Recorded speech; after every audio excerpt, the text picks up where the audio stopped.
Welcome to Reverse Mortgage and Beyond, the podcast where we take you inside the world of reverse mortgages.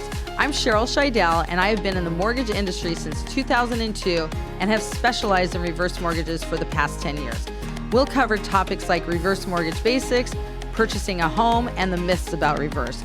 You'll also hear from some trusted referral partners. Let's get started. Hi, everyone. Welcome back to Reverse Mortgage and Beyond. I'm your host, Cheryl Scheidell with Barrett Financial Group. And we're here today typically to talk about reverse mortgages, the myths, how to purchase a home with reverse, how to access the equity in your home. But I want to go beyond the numbers today. And I have three special guests in the house. And I just got the chills because I'm so excited to be here with them. I have Miss Rita Davenport, Mr. Tom Hopkins, and Mr. Mark Victor Hansen here today. And this is a huge thing.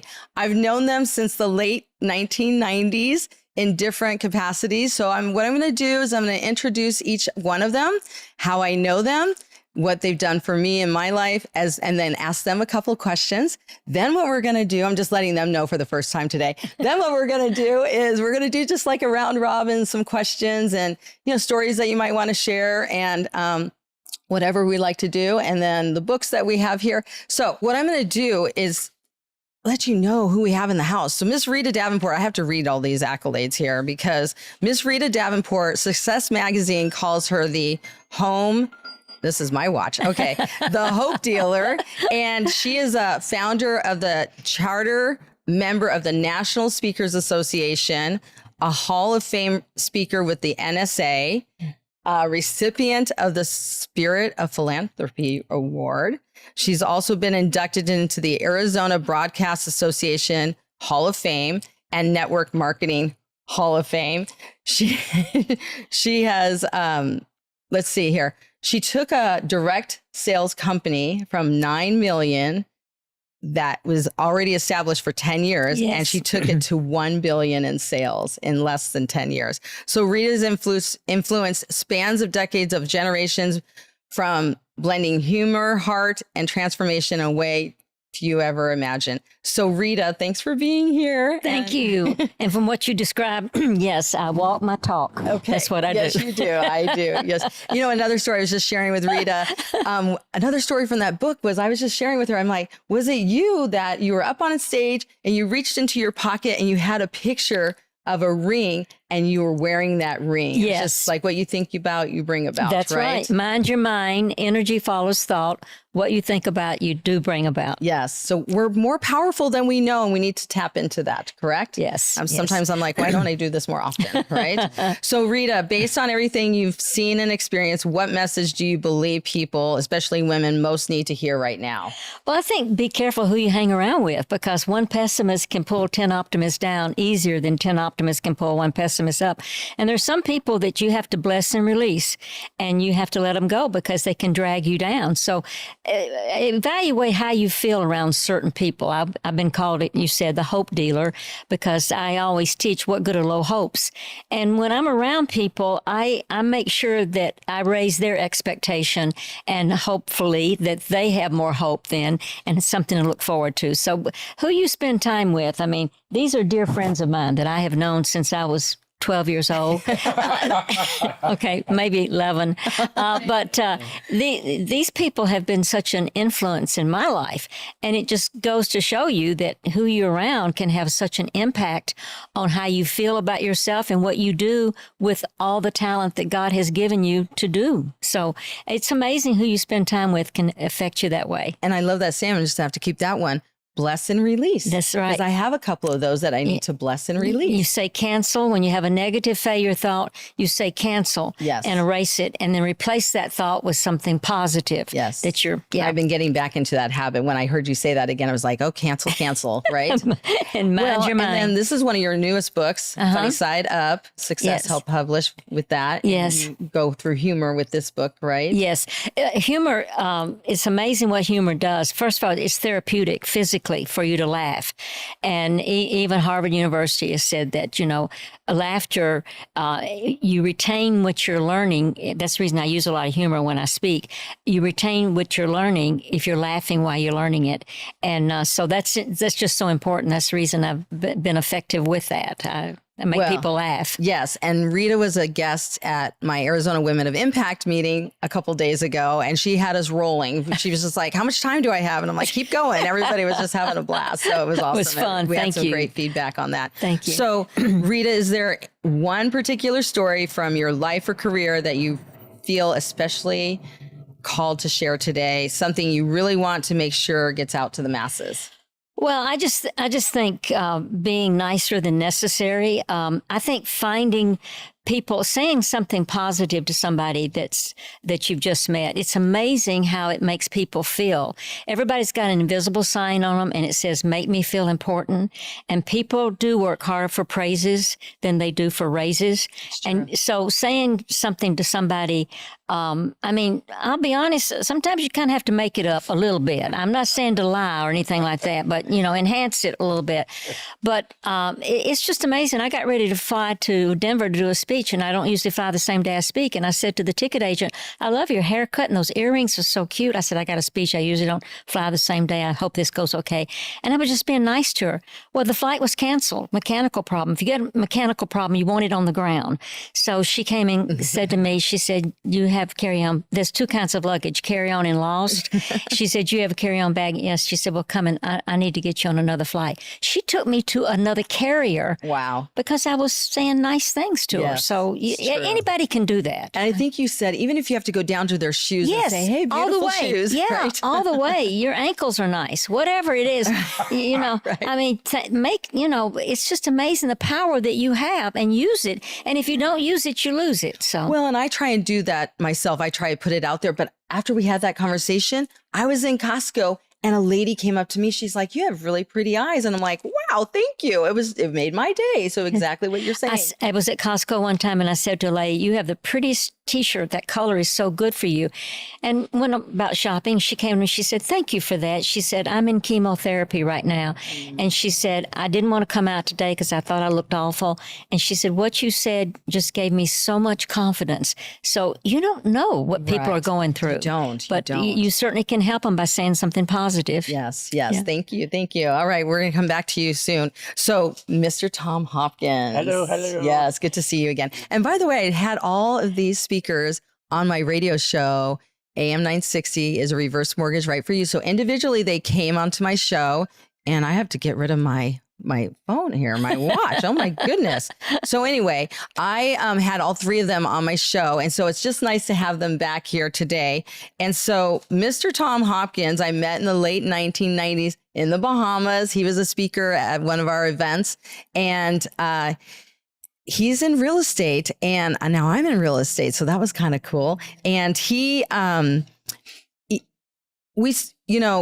Tom, even though your work is legendary, what stood out to me is your clarity and confidence and integrity. And it's just so happy. I'm so happy I reconnected with you at a restaurant here in Scottsdale, the Mick, we'll just say what it was. And I had a mutual friend, and they're like, yeah, Tom Hopkins was just in here. I'm like, oh my gosh, Tom Hopkins, like I know him from like way back when.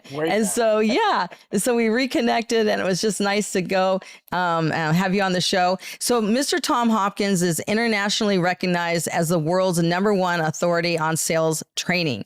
He is a multi-time best-selling author, 18 books, and global keynote speaker, pioneer in professional sales education. He has educated 6 million professionals. Right. Tom has trained millions of professionals worldwide, has inducted into multiple sales and speaking halls of fame, and is credited with elevating sales into respect profession built on service, belief, and ethical communication. So thank you for joining me here today, pleasure. Tom. Yeah, sure.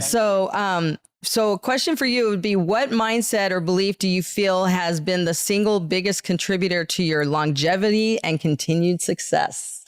Well, I would say the main thing is one word, and I've tried to not only live it, but teach it. And that word is empathy, where you really have a caring, a loving for people. And being empathetic means you put yourself in their situation. And I really feel, even though I was doing so well selling real estate for 8 years, and I loved it, I still would see someone who 5 or 6 years earlier had bought a home. They'd walk up to me and they'd say, Tom, 5 years ago, I bought a home from you. And thank you. We love it. It's made us a fortune, blah, blah, blah. Well, you know, that's a lot of payment when people who you've done business with thank you, especially years later. Right. And I'm going to stop you right there. Mr. Tom Hopkins sold 365 houses in 1 year, right? Yes, one a day. That's amazing. That was the first. That's a record, isn't it? Yeah. Yes. Well, you know, it was November 15th that year. And my manager, the manager of the office, calls me in. And he says, Tom, it's November 15th, but I don't know if you know what you're doing. And of course, I laughed. I said, I'm having a blast, making nice money. He goes, yeah, but we've figured it out. And you are averaging one home sold a day, 365 homes sold in a year has never been done. And he said, if you will do it and can do it, I was only 24 years of age. And he said, if you will and can do it, this company loves people in the newspaper, and we will put you in the paper. And sure enough, I hit it, and my picture was in all the big papers, and, you know, and they had a big sign saying, if this 24-year-old kid can sell one home a day for a year, why can't you come see us? Right. So I kind of became a recruiting tool for this company. Okay. Because they'd call and they say, if this kid can do it, I can do it. But I loved it. It was a fabulous 8 years. And I'm guessing that's when the interest rates were 18%, right? 18% was what they were at the highest when I was selling homes. Yep. Wow. Wow. So you had to be good. Yeah. I had a blast. And then you wrote this book, How to Master the Art of Selling. That's why it's my first book, the hardcover book, How to Master the Art of Selling. And that was my first. It took me through 2.5 years to write. But it's done very well. And this book, what's so funny about this comic book, which you kind of held up, this company, they're called Smarter Comics, and they wrote me and called me and said, we want to take your first book and make it a comic book. And at first I don't like the word insulted, a little offended because my book is not going to be a comic book. Right. And they sent me this, and I went through it. And I said, my Lord, that has every concept of the thick 300-page book. Yeah. And so I started reproducing it, giving it out. And people write me and say, you know, not only do I love the comic book, I have teenagers, I have young people, and they all are enjoying the comics. Right. Which is teaching them the art of selling in a comic book. So it's been very, very fun. Well, and just so everybody knows, Tom was always telling me, make sure you highlight when you're reading a book. You know, make sure you highlight some. Yeah, I got my yellow highlights right here. Mm-hmm. So, all right, Mr. Tom. So is there a story from your decades of teaching, mentoring, or selling that you feel is especially important for listeners today? Well, I would say that for me, my life literally changed when I'd been 3.5 years in real estate. And I wasn't, 3.5 months. Okay. In real estate. And I wasn't doing anything really well. Okay. And my manager came over and said, Tom, you know, I just bought this new car. You want to go for a ride? And of course I said, you know, I'd love to. And so, you know, didn't even have a car. I had a motorcycle. Dream building with you. Yes. So I got in the big Continental and just thought, wow, this is what you do when you have money. And we went out and we got about 2.5 miles from the office. Okay. And he suddenly he drives into a residential area with homes and pulls over on the curb and stops the car. And I said, what are you doing? He says, Tom, you've been sitting in the office, not making any money. Now, the only way you're going to make it is to talk to more people. So we're almost 3 miles from the office. Get out of the car. Oh my gosh. And you walk back, knocking on every door. And he said, I guarantee you, and you counted. He said, I guarantee you for every 100 doors that you knock on their door, you'll get one qualified buyer or seller of a property. Perfect. And of course, I poo-pooed that in the beginning. Right. And sure enough, I started knocking doors, not knowing what to say. I had not really ever done it. And, you know, I started off stuttering and scared to death. And I got a little better. And sure enough, I hit the 64th door. counting them. Right. And I said, hi, I'm Tom Hopkins, and I'm in the real estate business here locally. And my company has sent me out to talk to neighbors in the area to see if anyone would possibly like to move, and that way we could help them in selling their home. And this 64th person, the husband, he goes, are you in real estate? Do you have a license? I said, yes. And I handed him my business card. Right. He says, stay here. And he turns back and he says, honey, come to the front door.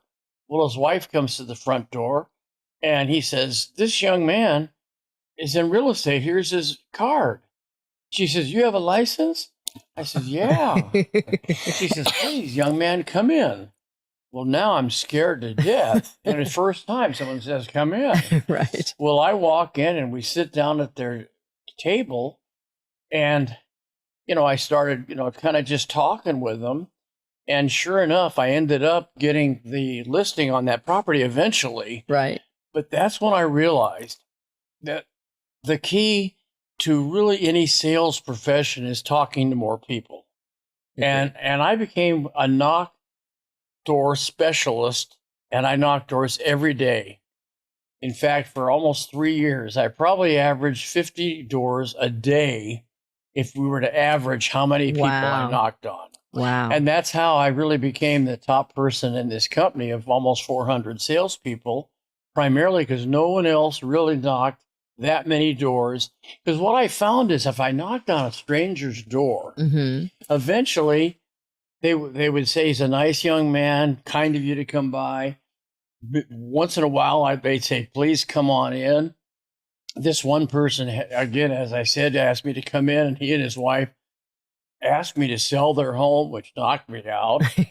But that's when I really became a nutcase door knocker and probably knocked more doors in the real estate business, and I can't testify to it, but I'll guarantee you probably more than any other realtor has ever knocked doors. Wow. And that was the key. And I try when I do my seminars to the realtors, I say, guys, it's a numbers game. You talk to more people and say the right words, right phraseology, come across properly, and you will get business. Yeah. But you just have to overcome your fear of rejection. Because right away when you say knock on a person's door, they go, I couldn't do that. Right. But the people that seem to make the most money and have the biggest businesses, they literally talk to more people.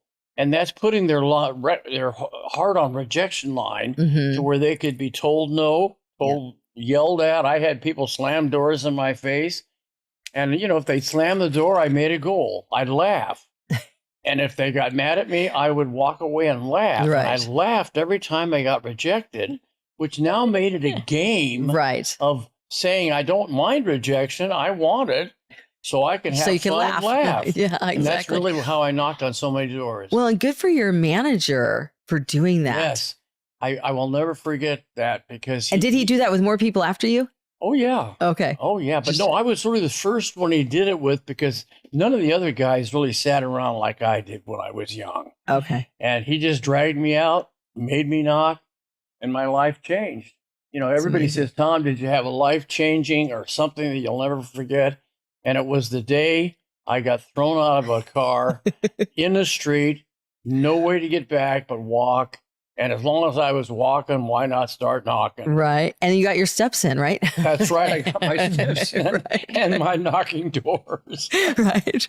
Since we count those these That's days, right? right. So that's awesome. That's a great story. I hadn't heard that story in that detail. That's awesome. So now we're going to move on to Mr. Mark Victor Hansen. So I have another little story with Mark Victor Hansen. I don't even know if I've shared this with you, but so I met Mitch. I feel like it was the same seminar in the late 1990s down in the Bahamas with Tom and Mark. Could have been. We worked together a lot. All three of us worked together a lot. We We did. love each Yeah, other. yeah. And so, I met Mr. Mark Victor Hansen down there, and we just hit it off. We had lunch. Bob Proctor was there. A bunch of other speakers were there, and then you actually asked me to do a testimonial for your speaking tape on a VHS tape. That's how long ago it was. So that was kind of fun for me. And you're not going to remember that, but I remember that. So anyway, so thank you for letting me help you with Thanks for that. doing it. So yes, so Mr. Mark Victor Hansen,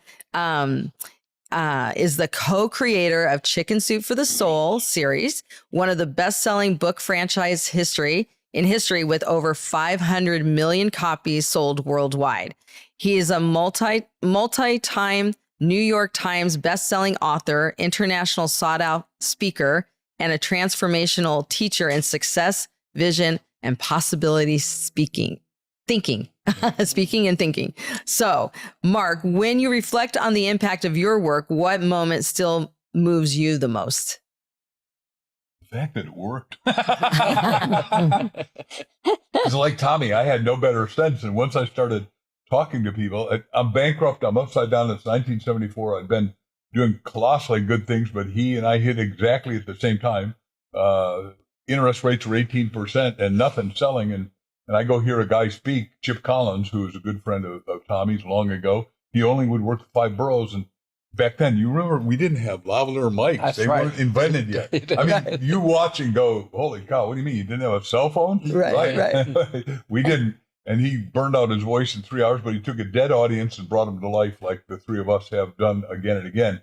And I went up and I said, I want to do what you do. And he said, look, his voice was burned. He said, hey, go get a real job. Nobody can make it in speaking. You ain't 1 in 1,000 chances. I said, no, let me decide whether I do that. Right. After that, I met Tommy, and Tommy was kind enough to let me come to his office and see what he got with a car. I looked at his office, and I don't know if he even remembers, but you used to have beds and you guys visualized future success. Do you remember that? Yeah. You and Tom? Yeah. And Murphy. And I thought, oh, Tom Murphy. I haven't heard that name in a long time. Yeah. He was my Yeah. Oh, partner. yeah. Tom They Murphy. were partners at that time. Yeah, And, that's right.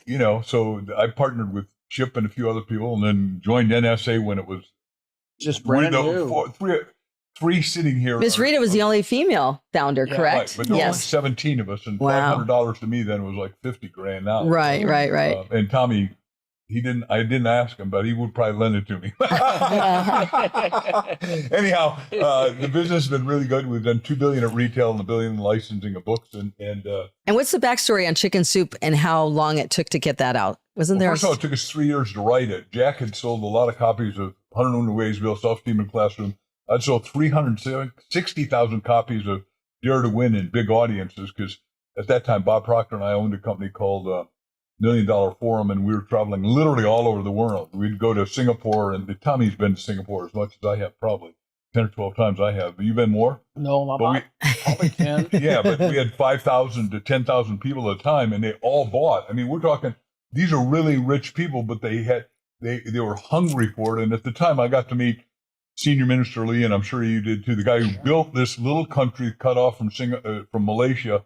And suddenly I'm talking there a lot. Like I'm talking to the guy who makes $50 million a year that owned Visa and MasterCard. Wow. And he's got me training all of them. And I just had a ball. I mean, just like the three of us have had an enchanted and divine career. I'll talk. By the way, if they want to disagree, they're allowed to, but I don't because we're buds and it's a tough business. Yeah. You get recycled, just like he said, if you get rejected by one person, we've been rejected by a whole audience. Yeah. You have 1,000 people not like you at once, you go, I think I'm going to go home and cry. Right? But look at you now. Because you said next, right? Right? Because you said next to everybody. But That's what I teach, how to handle rejection. NEXT, go ahead. motivational speaking is the number one fear in the world. The number two fear in the world is death by fire, which means people would rather burn to death than do what we do for a living because of how terrifying, because anything can happen. Yeah. You never know what's going to happen. And anyway, we won't get into that, but it is a scary thing. Yeah. You got to be brave to do what we do. Well, and things can happen. And just want to interject. I did a seminar for a big company that's almost 98% women. And I was up on the stage, and it was a 6-foot stage. I had about 600 women in the room. And, I'm up there kind of strutting around, being so cool. And so they turned the lights down so that we could see the overhead. And I just go strolling over to the left and walked right off the stage. Oh my gosh. And I fell. And of course, thank God, it was about 5 or 6 feet. But I landed on my side, not on my head. But of course, I kind of struggled because it was Of course. scary. And I climbed up and I put my hands on the stage. And I said, now everybody, I want to tell you how to handle rejection and failure. And of course, they laughed. Oh my And God. of course, they thought, oh, he planned all that, but I didn't. Oh my But gosh. that was one of the most interesting experiences, falling like that and having it happen. Oh my gosh. Wait, And you recovered. Wait, he's got to tell the rest of the story. What? There were people in the audience that were going to hire him to speak. And when they asked him they wanted to book him, they said, and be sure you fall off the stage Yes, again. that's right. Because they thought it was And part of the act. The fall was great. Be sure and include Oh that. You my got to gosh. conclude that. You got to You're include like, that put fall. some foam down there for me to fall Thomas on, said, right? no. Oh Lord, my have the gosh. audience catch me. Right. I couldn't get over it. They wanted him Oh to my fall gosh. again. Forget that. I mean, being a rock star or getting caught. So go ahead, buddy. Right. Okay, so Mark, is there one personal or professional story you feel especially called to share today with our listeners? Yeah, each of us have infinitely more potential than we got. And my wife and I wrote this little book, and I want to called Ask. Yes. Bridge for Your Dreams, Your Destiny. We teach. There's only 3 channels. You ask yourself, you ask others, ask God. There's nothing else. But there's a trick to getting manifestation like we have. The trick is this: affirmations are phenomenal, and I believe in them and teach them. But the highest thing you can do to trick the mind, because the mind is teleological. What you ask for, you get. It's goal setting and goal getting. So right now we're going in the movie business, and we also own a publishing company, and we want biographies. You say, why am I so vastly successful doing biographies? Then the subconscious spends all night long figuring it out. So you do it before you go to sleep, ask the same question in the morning, and it keeps going beep, beep, beep, beep, beep. And we're doing the biggest biographies in the country, like John Paul DeJouria's. It comes out on April 3rd, which this may be viewing after that. But JP's book is Success Unshared is Failure. And he calls me up. Now, this guy is homeless twice.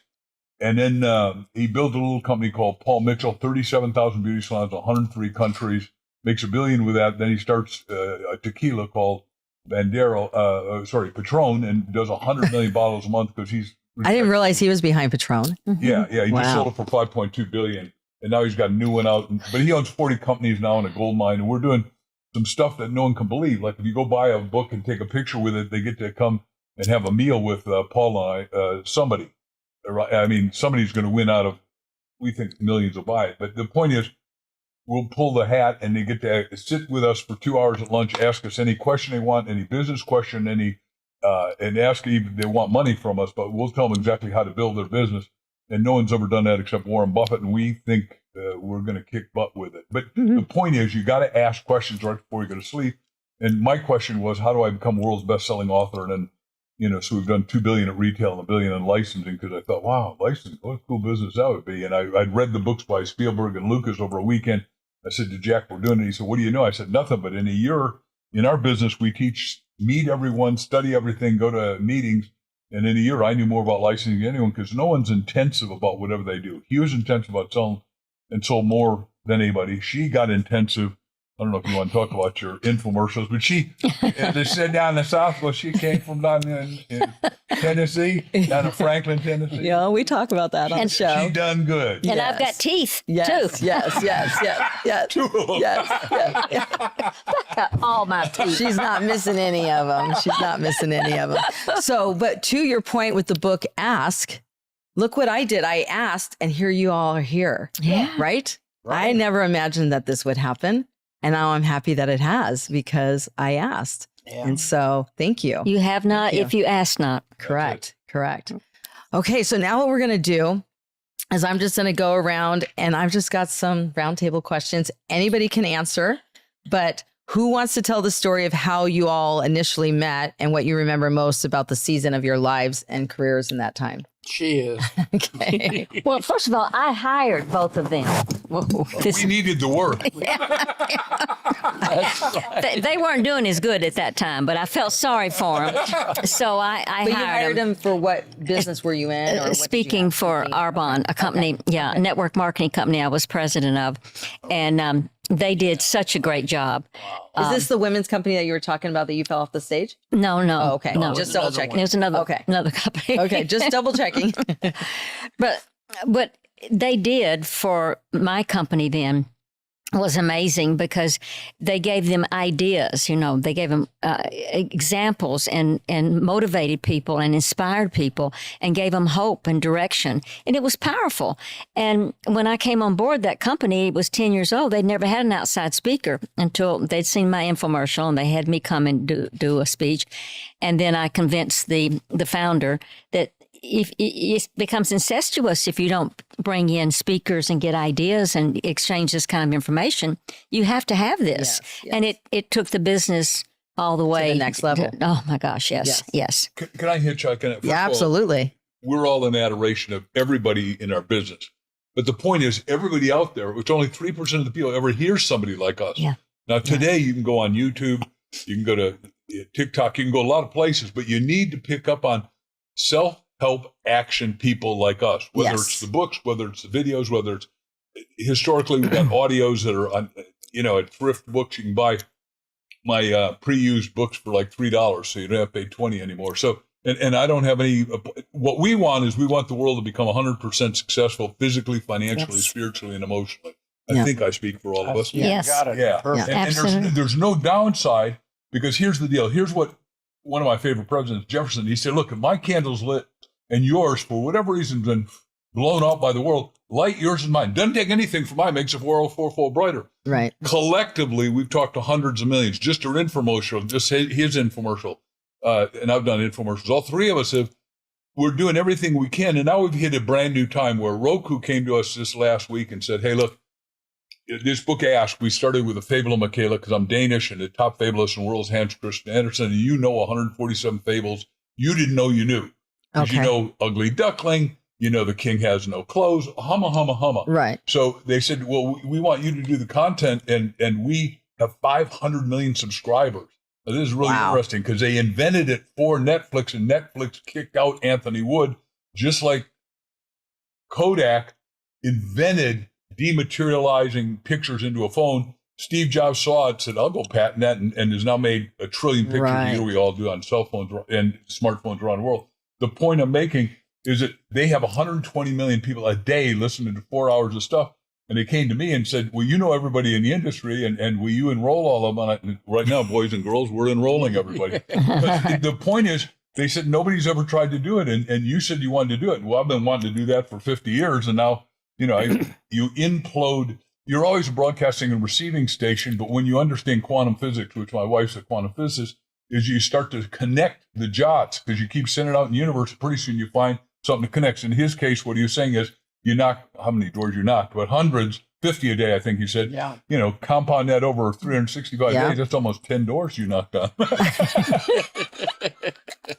But back to the point of reading books. So I actually feel good that I read 2 books a month, but on Audible, but I'm getting the information because I'm in my car a lot going out to see my clients. So I use my car as my university, right? Isn't that the saying? Sure. Use while you're in the car, use that as Turn your car into a classroom. In a classroom. Yep. I knew I had it from one of you guys. But yeah. So, and you talk about, I know we talked on my show with you about turning the speed up so that way you can listen faster on the audibles, right? One of the best books ever, and it's a movie, is called The Ultimate Gift by my dear friend Jim Stovall, an Olympic weightlifting champion who happens to be blind. And Jim says, look, Mark, I listened to a book in an hour. And I said, Jimmy, how do you do that? He said, I turn it up to 5 times the speed, and you train your mind to go from 1 to 2 to 3 to 4 to 5. And so he can whisk through a book. He is unequivocally the wisest man I've ever met in my physical life. Now, we're close friends and do a lot of stuff together, but it's amazing. A blind guy can really see, right? Right. Many of us who cannot see. And here's a blind guy who can really see. Yeah. No, I'm going to have to speed. I did speed it up to 1.5, but now I need to just keep doing that and do. Because your mind is infinite. Your mind, Deepak Chopra says, when you cut open your mind, you don't see pictures of your kids, your house, your car, your life. What you see, that's all in the 4th dimension. And if you deliver thinking like Elon Musk, you go to the 5th dimension. People say, far out, man. Well, he is, because he's doing 8 multi-billion-dollar business, be the first trillionaire we've ever had. And now he's got a hovercraft coming. And we'll all buy one in the next 10 years, right? Because why would you do a car if you get stuck in traffic? With hovercraft, it won't hit anyone. And we all grew up with the Flintstones. Right. Right. I mean, Or no, the she's too Jetsons. young. The Jetsons. Way too young But for the the Jetsons, right. it's going to, well, the Flintstones, but then the Jetsons, right? Because then you can transport or whatever. Yeah, right. Yeah. Yeah. That's now going to become a reality. And that's why science fiction is always becoming science fact. And that's why Jules Verne wrote all the stuff we do. Like I'm a recovery team scuba diver, and I'm on the board of Wyland's foundation to save the oceans. The point is Jacques Cousteau read Jules Verne, said, holy cow, what if I could have a tube of air and make it work? And then the Wright brothers read it and said, holy cow, what if we could really fly? And they broke themselves again and again. And then down at Kitty Hawk, they flew 12 feet, which is no big deal, but now it's a multi-trillion-dollar business, and we wouldn't have operated without that. Right. Because we've all flown around the world a lot. Yeah. Yeah. Wow. Okay. All right. So what is one memorable, funny, or meaningful moment you remember from working with each other? But I think we've already been covering this. Pretty Some of the much. funny stories, right? So what would you say to someone later in life who feels called to reinvent themselves, but is afraid it's too late? I'll answer first, unless Go are ahead. you ready to go, Rita? Well, any day above ground is a good day, by Right. the way. Let me just warn you about that. But it's never too late. I mean, if you have a passion to do something, to me, that's a gift from God, that you want to make a difference and not just make a living, and how can you help somebody? And why should you ever give it up? I mean, we're at that senior citizen age, but why would we not want to still help people and make a difference? I mean, that's the greatest feeling in the world when somebody comes to you and tells you what you taught them and what they did is a difference, because we've got to face our maker someday and explain why we didn't use the gifts we were given that was such a blessing. So, Yes. that's- 100%. yeah. What did you want to add to that, Mark? My company, MarkVictorHansenLibrary.com, probably the fastest growing publishing company in history, because everyone's got a book in it and nobody else published. God bless New York. They've been good to me, and I've sold a lot of books, Right. thanks to Random House and all those big houses, Simon Schuster. But Art Linkletter and I did a book, and we said how to make the rest of your life the best of your life. Don't retire from something nothing. Retire from something to something better. Put on new tires and go in a new, bigger, better, more purposeful and meaningful direction to you, which is why the three of us have taught something to this effect. My line is, you got to earn all that you can, so you got the money to have money freedom, so you can have time freedom, so you can have relationship freedom, so you can have result-getting purposeful freedom that's meaningful to you. Mm-hmm. And everyone, what Rita just said so articulately is everyone came in with great talents, and unfortunately most people hide them. And Jesus is real clear: if you hide your talent, you lose it. It's taken That's back. If you You don't use it, you lose use a little you got today, and I'm going to give you more tomorrow. And the three of us are pretty good examples of more tomorrow. Yeah. And Yeah. the joke then is Mother Teresa says, "Look, God, I know you never give me more than you can trust me with, but why do you trust me so much?" Right. Is there anything you wanted to add, Tom? to No, this? I'm just loving it. Yeah, All good yeah. stuff. Good. Okay. Let's see here. All right. Looking back, what belief did you have early on that turned out to be essential to your success? Well, when I was in high school, I was told by my counselor not to go to college because she said, you're just not college material. So I didn't go to college. I believed her. And then I was dating my future husband who was going to be at Vanderbilt. And I thought, I need to keep up with him. So I need to get an education and learn as much as I can. But I found out just who you spend time with is so important. I mean, like these people here, the difference that they've made by their example in my life. So I just think I said this earlier, but you just need to hang around people like this as much as you can. And if you can't, then read their books and learn Yes. from what they're teaching you, Yes. because I do think that you never want to stop growing. You don't want to stop ever growing, especially your brain. You want to be learning constantly. And I did a quote that Les Brown quoted me several times, that money's not everything, but it's right up there with oxygen. Yes. And, usually when a speaker takes your material, they say, well, as I've heard Rita Davenport say, then they say, as I've heard it said, then they say, as I've always said, but to think that Les Brown kept giving me credit for that, And this was a full page in Wall Street Journal. Money's not everything, but it's right up there with oxygen.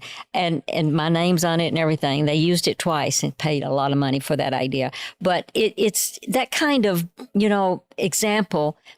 Who are you spending time with that you're learning? So if you can't spend time with these people, you can read what they wrote, and you can then go forward, transfer that information into your behavior and act with more expectation in your life. What you expect, believe, and picture is what you're going to get, no more, no less.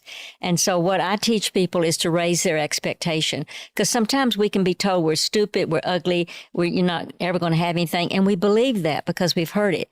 But you need to be around people that give you encouragement instead. Well, and I remember in your cassette series, you asked, I feel it was either your father or your grandfather, did you ever expect to be here where you are? Right. And he said, yeah, I always expected to be here or whatever. And, or somebody told you, what good are low hopes? Or you said that. I'm getting it backwards. But I was raised in poverty, but my mama set an example for me that was powerful. She fixed a nice dinner one day, and Daddy been cutting grass. Daddy worked 6.5 days a week. He had 2 jobs. And so he came in, he was hairy and sweaty, and he was eating, eat the dinner. And Mama said, Jimmy, go put your shirt on. I have a nice dinner. I don't want to sit here and look at your hairy, sweaty chest. And my daddy spoke 2 languages, English and profanity. So he threw his napkin down and he said, I don't care what I'm not putting my shirt on. I don't care what you say. So Mama said, fine. She excused herself, left the table, came back, stripped to the waist.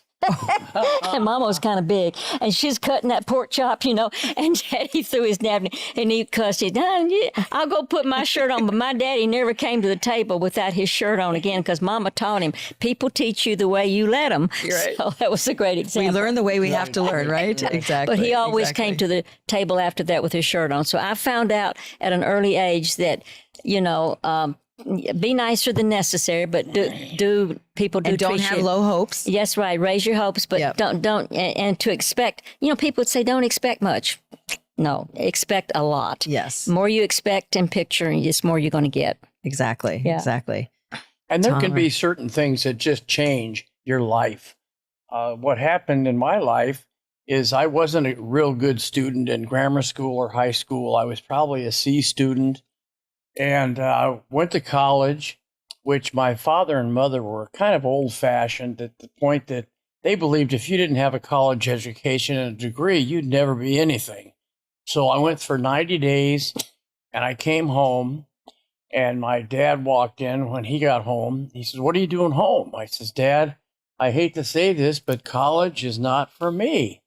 I quit. Today, I'm not going to college. And my dad, I'd never really seen him cry, but tears filled his eyes. And he said, son, because you're my son, I will always love you.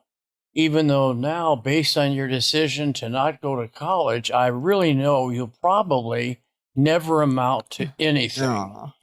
And for me, that was my real first motivated talk that said to me, you're going to prove it. And I really believe people that end up successful, if they go back in their life, there were moments and things and times they had something to prove to someone. Mm-hmm. That was my situation with my father. And then when I went into work for this one of the most successful large real estate companies, I was very young. And, a lot of the older guys, they teased me, you're too young to sell real estate. You don't even look 25 or whatever. But sure enough, a year later, I became their top salesperson. And then, of course, my doors opened because they started putting me in the paper as the top person. And that's how they became recruiting people, as I mentioned. So, that was a life-changing experience that happened. And I'm sure your dad was very proud of you. Oh, yes. Ended up, I bought he and mother a beautiful home because they didn't have a real nice home. And I was very blessed to help them and live with them as far as, going to the home that I bought them. And so, it was a great life. And my dad ended up very proud of me, very proud. And which, of course, that is another payment.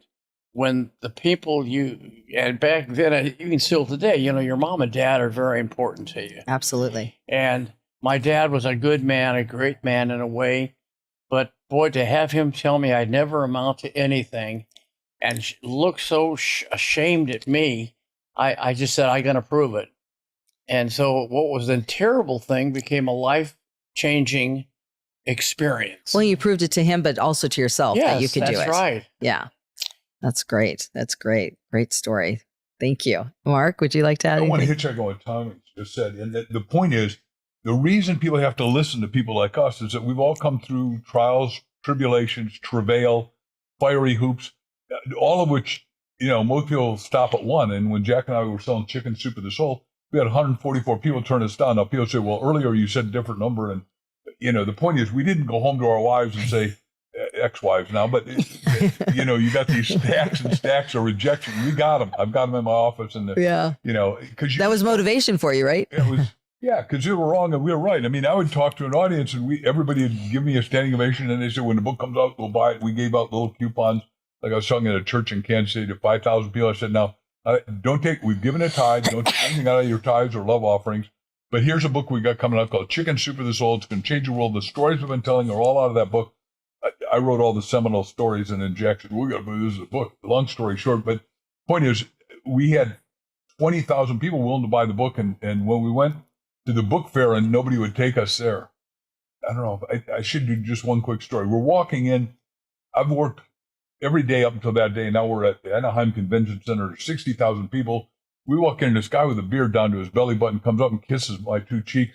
And I go, excuse me, but do I know you? Because I didn't know that. I look like Santa Claus to me. I mean, he's an old guy. And he said, I'm Bob Fulgham. I said, you're Dr. Robert Fulgham, who everything I need to learn, I learned in kindergarten. He said, I read your book. I wrote the endorsement to you. You guys are going to make it here. Well, the last day, the third day, we give a little company that's dying and they're $17 million upside down. We didn't know that at the time. Peter Begzo and Gary Seidler. Gary read it, Peter didn't. He cried on his silk shirt. He said, this is really good, but if you guys sell 20,000 at $6 each, sign the contract. That means we had to buy $120,000 worth. We, again, did not go home and say to our wives, we just put ourselves in debt for enough to buy a house. Right. And Jack says, well, what are you going to do about it? I said, I'm going to go sell them. And because I'm the outside guy, Jack's the inside. He's a third in class, Harvard, all that. Okay. Genius in a lot of ways, but he's the inside guy. And an introvert and shy, actually. And that's why he teaches self-esteem. And I know that Rita knows him maybe a little bit better than Tommy. So, but I'm sort of accurate, aren't I? Yeah. Yeah. You teach that, which is the hardest thing for you to learn. Yeah. So I had to teach prosperity because like Rita and Tommy, I hate poverty. It sucks. And there's no, any of you watching, you can read my 1 Minute Millionaire to teach you how to make $1 million in 90 days. Everyone should get rich because you got to have financial wherewithal. Everyone says, well, I'm going to go start a nonprofit. If you don't have your own money, your nonprofit's going to stay a nonprofit. Am I telling the truth? Yes. I mean, if I'm not disagreeing. Less than nonprofit. Right. Because you got to take care of yourself first before you can go do the rest, right? Right. Yeah. Just That's like exactly right. the mask on the plane, you have to give yourself the That's air, the right. oxygen before you can give it to the next person. That's true. Right? That's so true. Yep. All right. This is awesome. All right. We're going to do one more question, then we got to wrap up. So we're going to talk about legacy. So if you were starting over today, what would you do differently? And what would you do exactly the same? Differently or the same? That's a good one. Differently, I am grateful for what I did when I did to make a difference. I would just do more of it. It's, I just think that the more you can do to help other people, truly the more you're helping yourself. Mm-hmm. In order to get, you have to give. Correct. So I think that I would do what I did. And I just had a tug at my heart because I was raised in poverty. That was, to me, the greatest lesson was to be raised in poverty because I have such gratitude. The number one mental step in adjustment for prosperity is gratitude. And I'm grateful for these friends. Your friends are a treasure. It's just, oh my goodness, what a difference it makes. So I would just do more of what I did. Yeah. Wonderful. I would do more of what I did. Love it. Tom or Mark? What was the question now? Yeah, no. If you were starting over today, what would you do differently? And what would you do exactly the same? Well, if I was starting over, I would do what I did, but I'd do it sooner. And that's find someone to emulate. I was like 3.5, 4 months in the business, real estate, not doing anything. And I went to another convention, and the big guy on the stage said, find out who makes the most money in your company, then go and beg them to literally let you listen to them on the phone, go on appointments. Yeah. And so, of course, I've always been coachable. And you get on a stage because you've earned that right, and you say to do this. Well, I don't fight it. Right. And so sure enough, I did research, and there was a woman named Rose Lane in Los Angeles in the company that was the highest income earning salesperson pretty much in LA. Okay. And I went to her. I was just 19, and I went to her, and I said, Mrs. Lane, I'm new in real estate. I'm not doing anything. I'm scared to death. I don't want to go back to construction. Will you help me? And she was so kind. She says, you're a nice young man. Tell you what, you can come over here. Now, this is back before we had recording devices. Mm-hmm. So she said, you can come back and listen. So, of course, I would sit there and listen to her on the phone, handling calls. She'd let me sit in the back seat as if I was a trainee, and I'd ride in the car when she showed homes. That's great. And she'd take a listing on a property, and I would sit there and just focus. And I just, in a way, memorized what she said to people. And so I guess my best thing that happened was finding her and letting her adopt me as a person that she trained. And that was really one of the most life-changing experiences that I found, is getting the right to copy someone who was that good. Now, was that after you did all the door knocking too? So you could combine the two? Started yet. Okay. Yeah. Okay. It was only 19. So between learning that and then the door knocking, that was a good all combination. Of it kind of started coming together. On the job training. And then, of course, I only took 3 days off in my first 3 years. Wow. 3 Christmas days in 3 years is all I took off. I was in the office normally first one and usually last one to get home. Mm-hmm. That's and amazing. I put in the hours. And it paid off. And it paid off. It sure did. And I really believe that if you don't make the commitment work-wise, that you probably won't have the end results you're looking for. Agreed. Yeah. Agreed. Thank you. Mark, what would you like to add? I'm in agreement.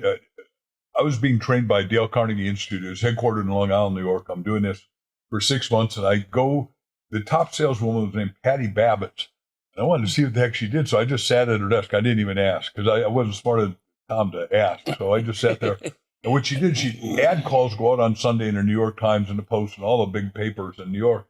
And what she did is they'd call in on Sunday. That was the only day she really worked. They said, if you convince yourself to take the Dale Carnegie course, you need more information. If they were convinced, they could send a check for $367 to this address. I said, hell, I can do that. So I started taking ad calls on Sunday, and I became the number one guy in a short time, because I was like Tommy. I didn't have a wife. I don't know if you were married at the time. I didn't have a wife, kids, or any responsibility except take care of myself. And I thought, well, this is a piece of cake, because I haven't been sold. What do you need to know? Will I have more confidence? Yeah. Now are you sold? It's that easy. And you find what Tommy had said earlier, alluded to, is you got to have the pattern. You got to have the story. And I think life's a story. And what you do is you hang out with better people who have a better story, and it expands your mind, expands your thinking, expands your possibility. It gives you new, infinite opportunities, because all of us have the shot at being infinitely wise, loving, happy, healthy, and really rich, if that's something you want. And I'll just talk for me on this, but I think they would agree, is that I wanted all those things and now have them. That's beautiful. Yeah. That's awesome. That's great. Okay, so we have to wrap up. Is there any last 15-second things that you want to add? Well, first of all, never give up. I think putting your whole self into something that you believe in that would help other people and make a difference. And of course, that what you give is what you're going to get, no more and no less. But I think just never giving up and minding your mind, become more generous. And I love to tip, and I love to give people encouragement. And I just love to make a difference. I just love to be around people. And that's the reason an audience, I think I get more out of it than they get, because I get so much gratitude from being appreciated like that. So I guess I appreciate you. So thank you. And I appreciate you, Precious. Thank you, Tom. I just think one of the most important things I think people have to do is work on having their short-term and their long-term goals committed. And I think they have to realize that the key, in my humble opinion, to total success and happiness is not taking rejection personally, not letting no's slow you down. I think you have to love the no's to get past to the yeses. And I really believe that the word no is a stepping stone to yes. And we're all going to have no's come, but that can't hold us back. We just have to shove it off and go for the next yes. And make a game out of it. And make it a game, because life is one big fun game. Yeah. And when you play and win, it's really fun. Yeah. Love it. Perfect. Mr. The Mark. biggest filmmaker in the world is Peter Guber, who's a dear friend. Did everything from Rain Man to Rocky to everything, and I've been seeing all of his medals and been to several of his houses, even as a guest. But what he says about me, like he would say about Tommy, is that you guys don't understand. No, you're both dyslexic. You think it means on. And go get them and never quit, like Rita said. It's true. It's true, though. When somebody would say no to me, I knew they didn't know what I knew. That's true. So I would always say, okay, you need to know more, or you wouldn't be saying no to me. So it's just amazing what people like this can do to make a difference in people's lives and change their lives. And people then can expect more and can have something to look forward to, because a lot of people don't. They're very, very discouraged. But, one pessimist can pull 10 optimists down easier than 10 optimists can pull one pessimist up. So that's the reason you just, as I said earlier, you got to bless some people and release them, and then always be open to other people you can learn from, and be grateful. Gratitude. I walk around in my house, being raised without a bathroom and having dirt floors.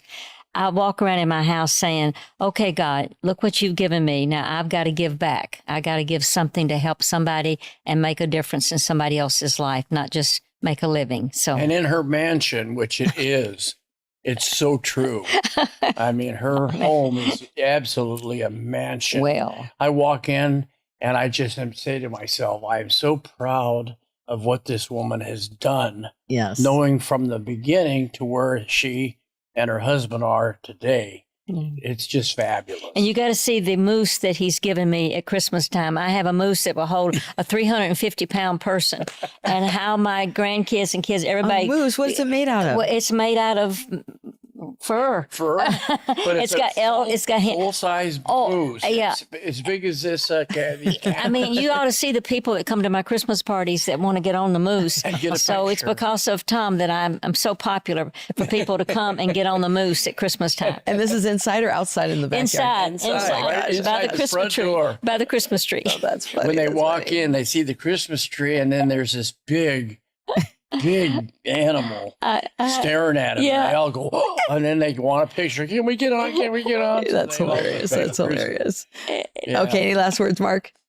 I can echo what they say, but I'll just do one that probably I shouldn't do. But is it Tommy? I talked for him more than once, and he liked me so much. He said, "Look, you got to. I know you're an art collector," and I said, "I am," because that was my goal, to get really rich and have a fabulous art collection, and then get to tour it around the world. And he gave me a Picasso. And we just had it reframed, Tommy, just so you know. So when you come to the house, the lady said, "Holy cow, this is a real deal." I said, "Yep, Tommy gave it to me." I said, "But and whether I'm deserving or not is not the question. The question is that what happens is you do well, and you want to support, encourage, excite, and delight your powerful friends. And, he gives away mooses." But he never gave me a Picasso. I'm just saying, a moose was very nice. And he's got Van Gogh, and he's got an art gallery. Yeah. You can't believe his artwork. Well, this has just been amazing. I've learned so many new things today. I told somebody I'm always going to be growing until the day I die. And they said, well, I've stopped. And I said, well, then I need to release and bless you, because that's right. I'm Bless and release. To that's grow. right. So thank you. Yeah. So thank you, Miss Rita Davenport, Mr. Tom Hopkins, and Mr. Mark Victor Hansen, for your wisdom, your stories, your friendship, and the impact you've had on millions of lives today. You've been tuning into Reverse Mortgage and Beyond. I'm Cheryl Scheidell. If you have any reverse mortgage needs, I'd love to go over those scenarios with you. I hope you enjoyed today's episode. Please subscribe, and we'll see you next time. Thank you. Again, this is Cheryl Scheidell, NMLS number 886425 with Barrett Financial, an equal housing lender. Please remember that loan programs, rates, and eligibility guidelines are subject to change and may vary based on individual circumstances. Nothing discussed in this episode constitute a loan offer or credit decision. Any examples or scenarios shared are strictly for illustrative purposes. All loans are subject to credit approval and underwriting conditions.